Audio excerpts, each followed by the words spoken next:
কুমিল্লার বুড়িচং উপজেলায় ঢাকা-চট্টগ্রাম মহাসড়কে স্টারলাইন পরিবহনের একটি বাসের সঙ্গে প্রাইভেট কারের সংঘর্ষে একই পরিবারের 4 জন সহ মোট 5 জন নিহত হয়েছেন। এ ঘটনায় আরও কয়েকজন আহত হয়েছেন। বৃহস্পতিবার রাতে ময়নামতি ইউনিয়নের কালা কচুয়া গ্রামের চট্টগ্রামমুখী লেনে এই দুর্ঘটনা ঘটে। পুলিশ জানায়, ঢাকা থেকে ছেড়ে আসা স্টারলাইন পরিবহনের বাস একটি প্রাইভেট কারকে ডান পাশ থেকে ধাক্কা দিলে সেটি দুমড়ে মুচড়ে যায়।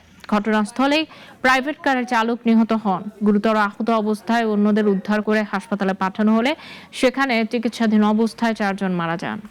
বলছে আপনার সাথে কে আছে তাকে দেন, তখন তো আমি বুঝছি আমার বোনের পরিবার নাই।